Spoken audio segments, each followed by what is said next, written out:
Salam alaikum Boki. Vraiment très ravi de vous retrouver ce soir dans votre plateau spécial Chaos Sangalkam justement. Concernant l'épidémie coronavirus, on a intitulé vraiment ce plateau ainsi.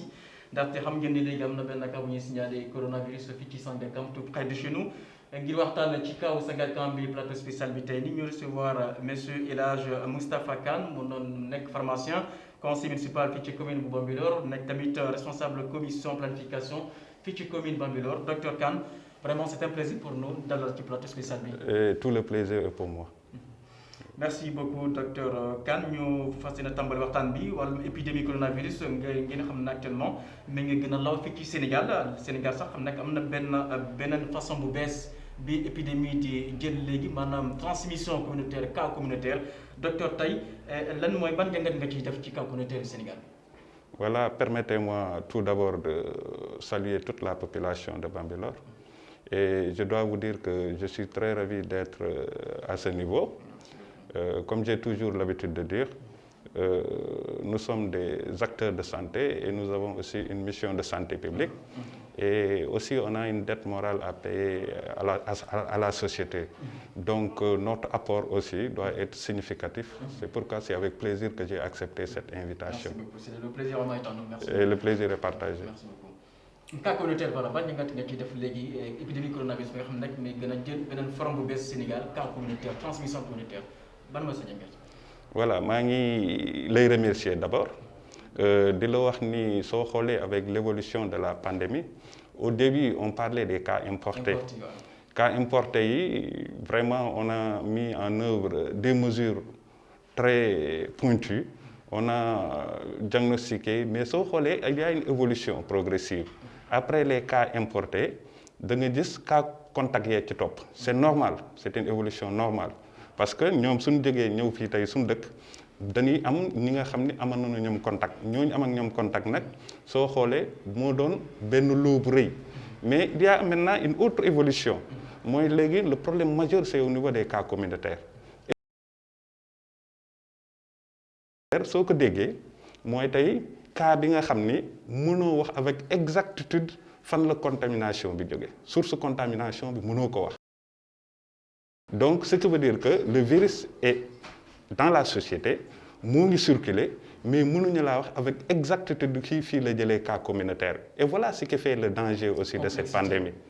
Donc cas communautaire su amee tey risque de contamination bi day gën a élevé mais voilà, mais j'espère qu'avec le respect de toutes les mesures édictées par nos autorités sanitaires, par nos autorités, yaakaar naa mën nañ ci génn tamit ba léegi il y a aussi des chances à trouver aussi le remède pour combattre aussi cette maladie. Surtout, il faut circonscrire un peu ces cas communautaires, les dépister et essayer rapidement de mettre en branle un traitement efficace. Concrètement, lan mooy solution efficace ngir éliminer carrément cas communautaire transmission communautaire yi ñuy wax. Voilà, là permettez-moi de convoquer un peu une citation de Pelé. Peut-être que vous allez voir pourquoi je dis que Pelé a beaucoup contribué à ça. Quand il disait que le succès n'est pas un accident, c'est le fruit d'un travail considérable de persévérance et de sacrifice. On n'y parvient pas sans avoir appris à travailler, mais surtout sans être poussé par l'amour de ce qu'on fait ou de ce que l'on cherche à faire. Je m'explique. Pour vous dire que nous avons mis en branle une méthode, maintenant, quelles sont les chances de réussite et quels sont les facteurs sur lesquels il faut agir? Maintenant, j'ai dit qu'il y a 3 facteurs essentiellement. On ne peut pas avoir un succès sans pour autant avoir appris. Pourquoi avoir appris? Maintenant, on doit apprendre de ce qui se passe à l'extérieur. Moi, tey jii extérieur, on a vu li ñu doon dégg des cas en Chine. di ko dégg ñu ay millions de kilomètres ñu toog ba ci yàgg dégg ko Sénégal tey jii ñu toog ba ci yàgg dégg ko Sangalkam cela veut dire que nit lu mu ñàkk gëm na war a xam ni tey épidémie bi am na te yaakaar naa point boobu war nañ ko dépasser. On a vu aussi à la télé les milliers de morts yi ñuy wax donc loolu expérience la vie est une école où les leçons coûtent cher mais c'est la seule école où les insensés peuvent s'instruire. Donc premier point mooy il faut que nit ñi nangu ko l'épidémie est là. Nit ñi nangu ne aussi war nañ ko affronter c'est le premier point. Le deuxième point j'ai dit après sans avoir appris travailler maintenant le travail ça repose sur l'engagement de nos autorités surtout nos autorités sanitaires d'accord qui sont coiffées par les autorités étatiques ñoom ñooy dicter la politique ñooy dicter aussi la stratégie ñooy mettre en branle les moyens. D'accord. Il y a un troisième point, sans être poussé par l'amour de ce qu'on fait ou de ce que l'on cherche à faire. Là, je sollicite l'engagement de tout un chacun. Mais j'ai toujours l'habitude de dire que c'est un vecteur potentiel. Mais ce n'est qu'un vecteur potentiel, war na nangu maladie bi warul jaar ci moom pour contaminer ñeneen. Donc ñetti points yooyu yaakaar naa suñ ko tënkee mooy expérience bu nu am des autres pays. Maladie bi moo ngi fi moo ngi rey pandémie bi am na fi. Deuxième, l'engagement des autorités étatiques. Troisième point mooy l'engagement de tout un chacun. Maintenant c'est la somme des engagements individuels moom mooy dicter maintenant la réussite de notre action et ça passe par un certain nombre d'actions. Et je pense que les Sénégalais ils commencent de plus en plus à prendre conscience de la gravité justement de l'existence même de cette épidémie quand même, à mon avis. Mais effectivement, on ne peut pas nier l'évidence. On ne peut pas nier l'évidence. Maintenant, dafa war a fekk nag dañoo war a gën a yokk aussi sunu jëfin parce que soo xoolee ci société bi jusqu'à présent il y a des gens yi nga xam ne ñoom dañ ko jëlee affaire foo te yaakaar naa fii ñu toll tey on a besoin de l'engagement de tout un chacun pour éradiquer ce fléau. cas communautaire bi ñuy waxtaan tey jii Sangalkam mi ngi enregistré kaw njëkk wàllum épidémie coronavirus bi rawatina cas communautaire fii ci Sangalkam lan mooy sa xalaat d'abord wala ñuy dugg ci sujet bi. Bon, en tant qu'homme de science dama ci bettu ma parce que oui, toutes les épidémies fonctionnent comme ça. Soo xoolee soo defee quelques études en épidémiologie épidémie ça fonctionne comme une courbe de Gauss. Les scientifiques xam nañ li may wax il y a une phase d'abord bu muy déclaré wu mais day am fi nga xam ni day augmenter mais su demee augmenter ba ci kaw day am une phase stationnaire bi nag après il y a une phase de régression. Maintenant moi je me dis que santé c'est comme le principe des vases communicants. Maladie bi tey feeñ na Dakar toog ba ci yàgg nga gis ko Kër Massar mais Kër Massar ak déplacement yi il y a une fluidité toujours nit ñaa ngi jóge fii di dem fële donc c'est très normal que lii am peut-être que toutes les mesures n'ont pas été prises au début pour barrer ce fléau donc man scientifiquement cas bi bettuma dama doon xalaat kay kañ lay ñëw donc looloo doon sama job. Maintenant le mal est là, il faut que les gens prennent conscience du danger et que ñu jóg prendre des mesures ardues mesures yi nga xam ni aussi dañ ci boole un engagement parce que tamit je me dis que tey actuellement war na noo dépasser fi nga xam ni nit ñi ay positions partisanes la ñuy jël ci yooyu et ñu reléguer au second plan certaines considérations. Moi j'invite cette population à plus de maturité à plus d'engagement parce que xeex bi ñun ñëpp a ko bokk tey. sànq yaa ngi wax transport interurbain c'est vrai que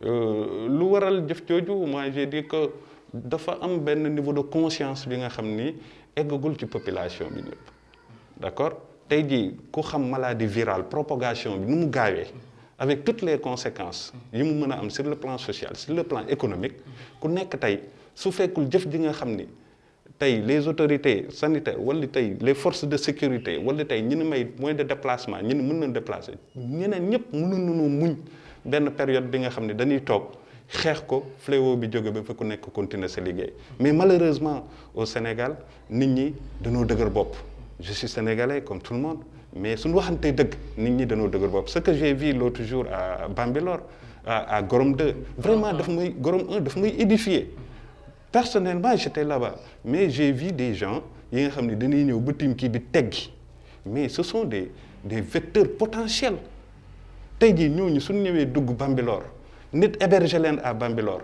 mais attention on ne doit pas être gagné par l'appât de l'argent facile ou bien par une certaine indiscipline wala qu'on m'excuse du terme mais voilà ce sont ces cas-là qui favorisent maintenant l'installation de l'épidémie de la pandémie.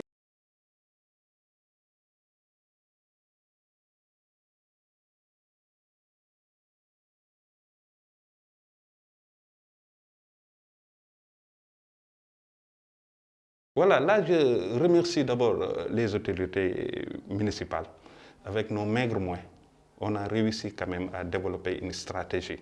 Maintenant, toute stratégie doit impliquer la participation effective de la population. Il faut que chacun joue sa partition.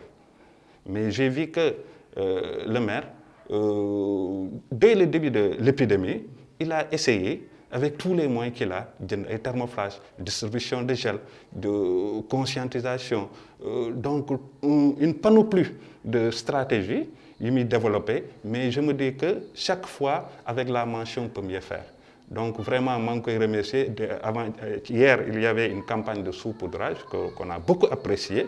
Et vraiment, actuellement, il doit y avoir un concours de toute la population, une mobilisation de toutes les forces vives de cette commune pour combattre cette épidémie. Je vois que la mairie est en train de faire des actions, mais tey jii su ko autorité wala population bi ñu ne mënoon ci yokk tamit seen loxo yaakaar naa xeex bi dana gën a jëm kanam. Docteur, quand question directe, cette épidémie jàngoro bi coronavirus, à quand la fin pour le Sénégal concrètement? À mon avis, je dis que la fin est proche. Ah ouais? Mais ça dépend aussi de notre degré d'engagement. Parce que, toutes les épidémies, j'ai l'habitude de dire, fonctionnent comme ça. Actuellement, on est au niveau de la phase d'accélération de la maladie. Mais on souhaite que ça ne soit pas une évolution exponentielle. Et phase B, moi je m'attendais à des trucs comme ça. Donc nous, en tant qu'agent de santé, nous. Mais je me dis qu'on va vers un pic de la maladie. C'est-à-dire? Pic, moi actuellement, période bi nga xamni cas yi dana gëna bëri. Lolu il faut que ñu koy xalaat parce qu'il y avait une contamination qui est là. Il y a une période d'incubation. Lan mo nek période d'incubation, c'est la période bi nga xamni moy séparer phase de contamination jusqu'à l'apparition des premiers signes.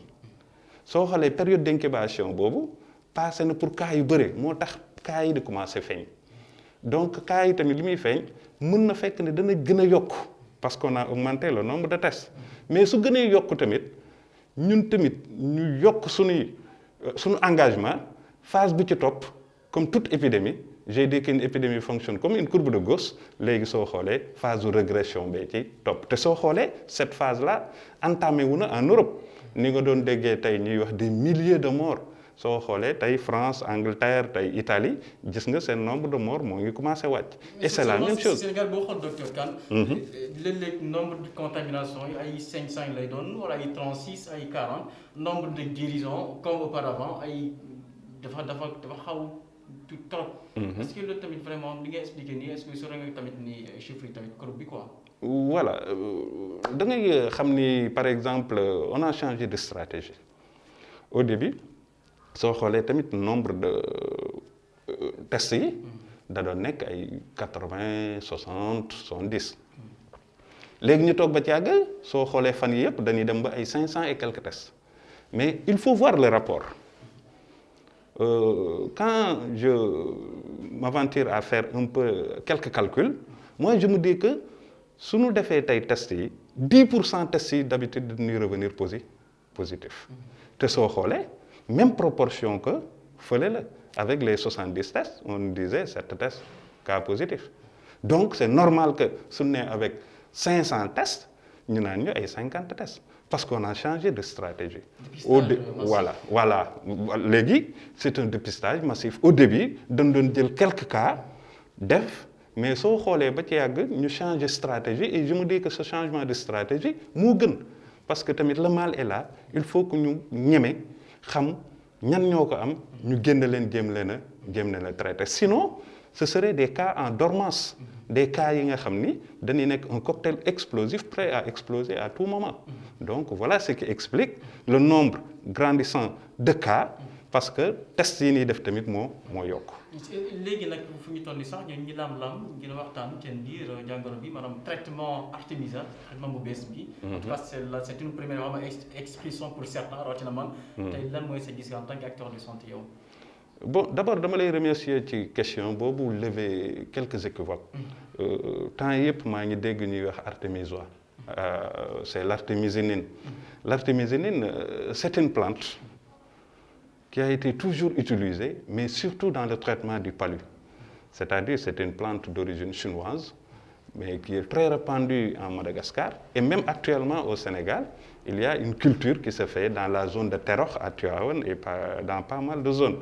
Mais Artemisia bobo, c'est une plante et on utilise généralement ses dérivés dans la prise en charge du palu, ces dérivés, la dihydroartémisinine, l'artéméter et l'artésonate. Dañ leen di utiliser. Mais actuellement, soo xoolee Madagascar créé na ci benn médicament bi nga xam ni c'est artémisinine organique utiliser ko, c'est-à-dire c'est une potion biologique, d'accord, qu'on utilise et qui a révélé un réel succès, d'accord. Donc ñun nag en tant qu'homme de science, il faut qu'on soit prudent. Maintenant, l'expérience est là. On a vu que les gens qui utilisent l'artémisinine amuñu ay complications. Donc scientifiquement ñun war nañ permettre aussi ñu baser sur cette expérience, continuer nos recherches. Et la chloroquine dans tout cela, je pense que ça revient au même, non? Non, c'est pas de la chloroquine. J'ai dit, c'est la même solution, peut-être à mon avis. C'est le même objectif, je veux dire. L'objectif de tout traitement, c'est d'avoir un succès thérapeutique. C'est ça. Ouais. C'est ça. Maintenant, Madagascar, c'est un peuple utilisé nañ ko, gis nañu amul complication, comme chloroquine tamit dañ ko utiliser, complication wàññeeku na. Donc la démarche scientifique voudrait qu'on continue les expériences pour trouver finalement la cause. OMS, c'est l'Organisation mondiale de la santé, il faut mieux moytu nag ci utilisation bi. Bon, xam nga OMS tey Organisation mondiale de la santé, bon, je respecte beaucoup cette institution, mais il y a d'autres considérations qu'on ne maîtrise pas. Il y a très bien, il y a des considérations politiques, il y a même aussi des avantages yi nga xam ne firmes pharmaceutiques yi tey de puissantes firmes yi nga xam ni elles ont déjà commencé à investir dans le domaine de la recherche. Imaginez milliards yëpp ñu charrier foofu, milliards yëpp ñu investir foofu nga xam ni le but est proche pour découvrir tey ji remède bi ñu toog ba ci yàgg ni leen il y a un remède provenant de l'Afrique très simple qui peut permettre de guérir la maladie. Attention, donc il y a des considérations parfois qui dépassent l'entendement populaire. Mais moi je dis que on doit tester, on doit voir. Bon, waruñu ko nangu et ce serait vraiment avec plaisir que ñu ne tey c'est une découverte. Fierté, hein? Voilà, c'est une fierté. Voilà, je me dis que c'est une fierté et dañ ko waruñu ko rejeter. Et je me dis que je vais convoquer quelques notions. La démarche scientifique fonctionne toujours comme ça. On est au niveau de cette phase d'observation. Maintenant, si les résultats sont concluants, pourquoi ne pas utiliser ce traitement?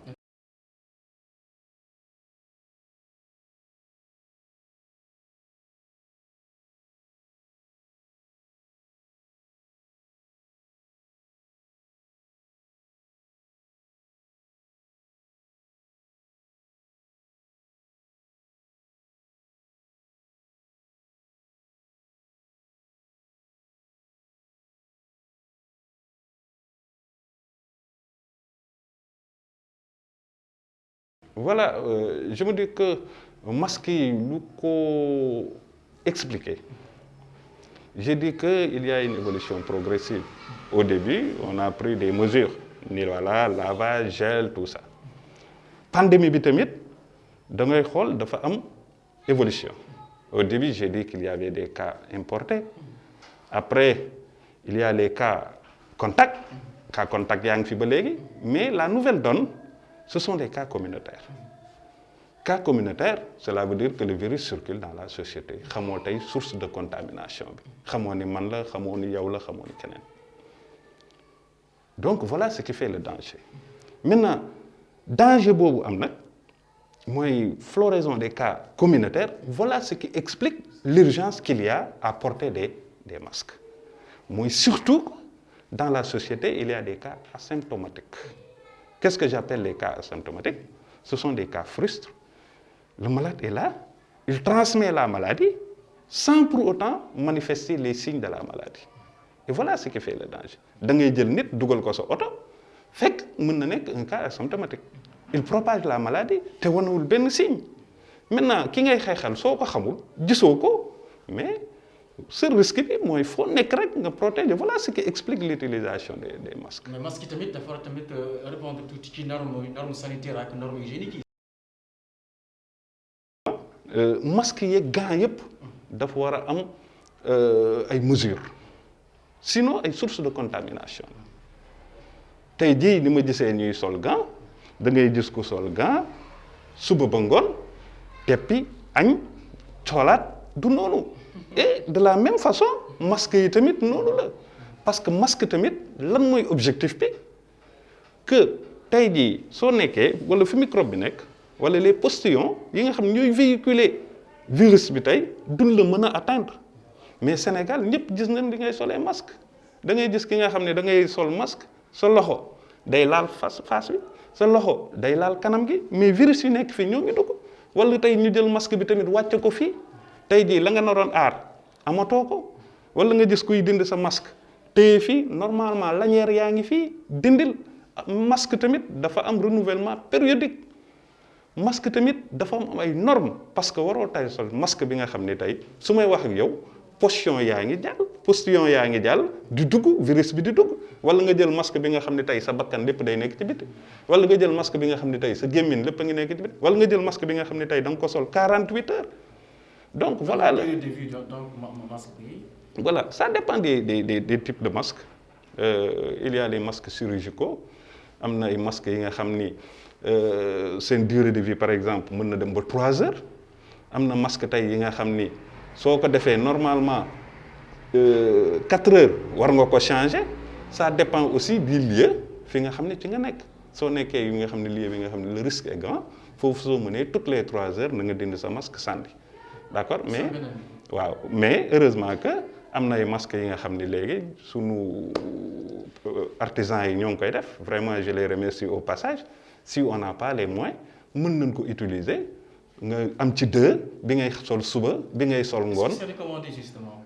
Est-ce que c'est recommandé justement masque yooyu ñuy defar noonu ci tailleur yi ñu ngi souvent léegi ñu ngi koy def commerce. bon voilà xam nga tey jii en matière de médecine dafa am ay normes soo xoolee Sénégal sax tey maa ngi lire am na benn ay masques yu ñuy defar norme 15/014 yi NS daan ko commencé commercialiser ci biir semaine bi mais tey jii. virus bi dama koy wax nekkul virus bi nga xam ni tuuti na ba nga xam ni mën naa romb yenn tissus yi tey jii même les cache-nez si on n'a pas les moyens jël tissu defar ko def quelques expériences par exemple l'expérience à la bougie soo ko defaree tey sa masque ba pare nga teg benn bougie à 30 centimètres nga souffler su fekkee yow souffle bi fayul bougie bi masque bi nekk ci digg bi xamal ni masque boobu mën nga koo utiliser donc pour l'instant on peut utiliser des moyens rudimentaires comme yu mel nii parce qu'on n'a pas les moyens mais au moins ñu commencer ak le masque yi en attendant que état bi def vraiment de gros efforts pour vulgariser masque yi di ñëw. poñ bu mujj bi ñu jeexal plateau spécial bi justement coronavirus ak Ramadan ren si wàllu alimentation justement ban conseil ngay jox tamit rawatina rupture yi rawatina lekk yi wàllu alimentation daal. bon voilà soo xoolee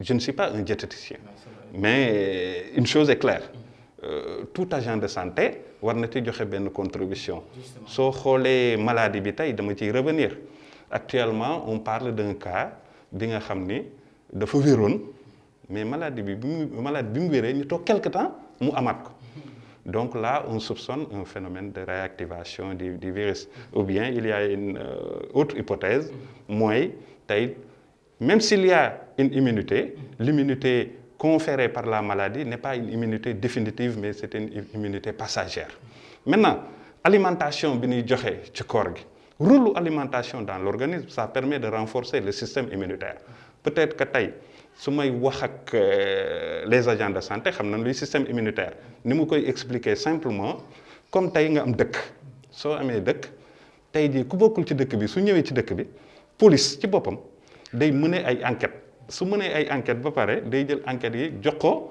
à la sûreté nationale boobu nag day fii la topp waa ji di xool nu mu koy dindee wala nu mu koy supprimer surtout que si c'est un danger et l'organisme fonctionne aussi comme ça C'est-à-dire quand il y a un antigène, c'est-à-dire un microbe, il y a ce qu'on appelle la mémoire immunologique. Mémoire immunologique boobu nag mooy reconnaître le soi et le non soi mooy lu ci bokk ak lu bokk ci organisme ak lu ko ci bokkul su defee enquête am ba pare da koy jox à ce qu'on appelle les lymphocytes T ñoom ñooy coordonnateurs du système immunitaire mais lymphocyte T boobu lan muy rôle am lan lay chercher muy neutraliser tey microbe bi nan la koy neutraliser ça passe par les cellules tueuses et ça peut aussi passer par ce qu'on appelle les lymphocytes B.